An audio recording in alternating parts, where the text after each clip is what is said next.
여러분, 혹시 우리나라에 단 하나뿐인 민영교도소가 있다는 사실 알고 계셨나요? 바로 소망교도소인데요. 이곳은 우리나라 교정제도의 아주 특별한 실험이라고 불립니다. 과연 무엇이 어떻게 다른지 지금부터 그 안을 깊숙이 들여다보겠습니다.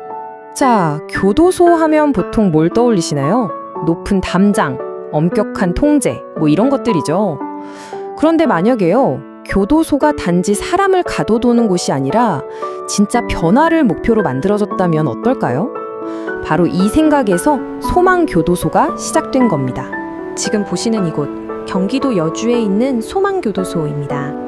2010년에 문을 열었는데요. 당시 구경교도소들이 막 터져나갈 정도로 사람이 많고 출소해도 또 범죄를 저지르는 재범률은 높고 이런 문제들에 대한 좀 새로운 답을 찾아보자 해서 만들어진 곳이에요. 이곳을 딱 한 문장으로 설명하는 철학이 있어요. 바로 사람은 바뀔 수 있다. 어찌 보면 당연한 말 같지만 교도소에서는 정말 실천하기 어려운 믿음이죠. 그러니까 그냥 형기만 채우고 나가는 게 아니라 생활 습관부터 교육 그리고 다른 사람들과의 관계 맺는 법까지 완전히 새롭게 배우면서 사회로 돌아갈 준비를 시키는 거죠. 그렇다면 아무나 여기에 들어갈 수 있을까요? 정답은 절대 아니오입니다. 소망교도소에 입소하는 건 정말 하늘의 별 따기만큼이나 까다로운 과정을 거쳐야 합니다. 자, 여기 표를 한번 보세요. 기본 자격 조건부터가 만만치 않죠? 일단 만 20세에서 60세 사이 남성만 가능하고요. 총 형기가 7년을 넘으면 안 돼요.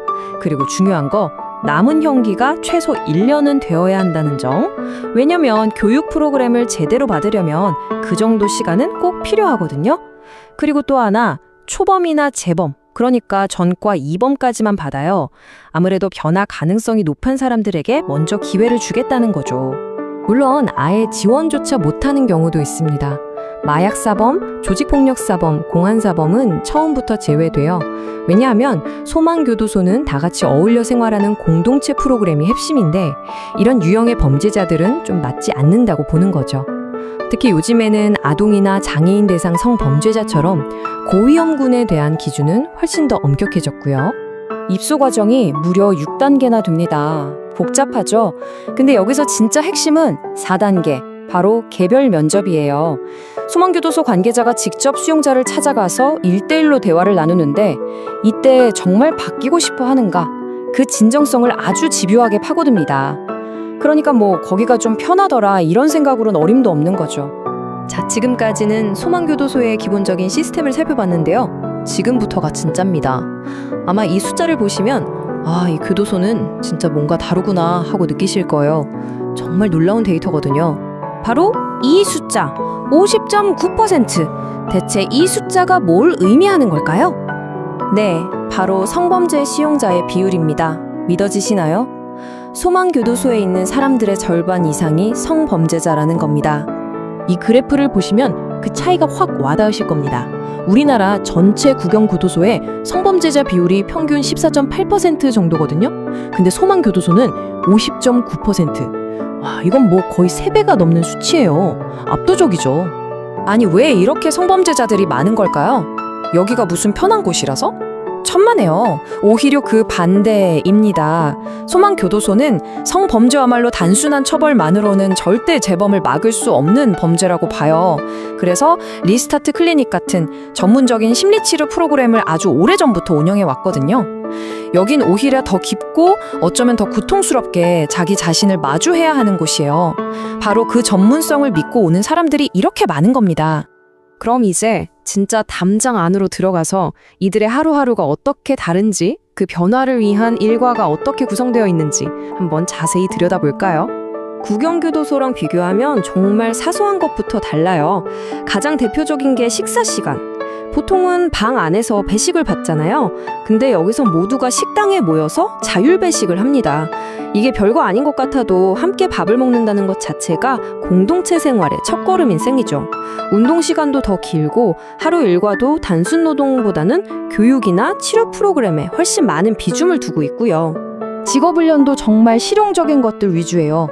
출소 후에 바로 써먹을 수 있는 기술들이죠. 배관이나 용접 같은 기술부터 요즘 인기 있는 바리스타, 제과제빵, 그리고 컴퓨터 관리 기술까지 정말 사회에 나가서 제대로 자리 잡을 수 있도록 돕는 프로그램들로 꽉 차 있습니다. 그리고 이 훈련이 그냥 배우는 데서 그치지 않아요. 소망 스토어라는 곳이 있는데 여기서 수용자들이 직접 가죽 공예품이나 금속 공예품 같은 걸 만들어서 판매하고 관리까지 합니다.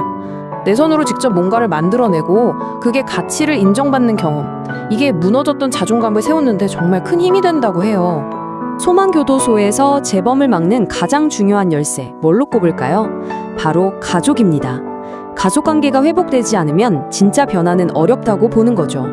그래서 정말 파격적인 프로그램들을 운영하는데요. 교도소 안에서 가족이랑 1박 2일을 같이 보내는 캠프도 있고, 가족끼리 직접 요리해서 밥해 먹을 수 있는 공간도 있어요. 수용자가 바리스타가 돼서 직접 내린 커피를 가족에게 주는 모습. 아, 정말 이곳이 뭘 중요하게 생각하는지 딱 보여주는 장면이죠. 자, 그럼 이제 제일 궁금한 부분이죠. 이렇게까지 하는데 그래서 효과가 있긴 한 걸까요? 이 특별한 모델 과연 성공적일까요? 네, 결과는 숫자가 말해줍니다.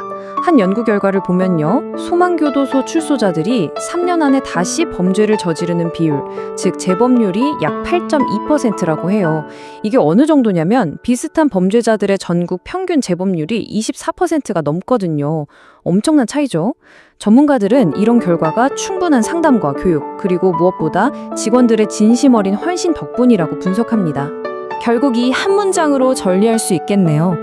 수용자를 그냥 관리 대상으로만 보는 게 아니라 한 사람으로 존중하고 믿어주는 관계 중심의 교정. 바로 이것이 통계로 증명되는 진짜 변화를 만들어내고 있는 겁니다. 소망교도소, 분명 성공적인 모델을 보여주고 있습니다. 하지만 생각해보면 여긴 까다로운 기준으로 뽑힌 바뀔 의지가 강한 사람들만 모인 곳이잖아요. 과연 이런 방식이 우리 사회 전체의 범죄 문제에 대한 보편적인 해답이 될 수 있을까요?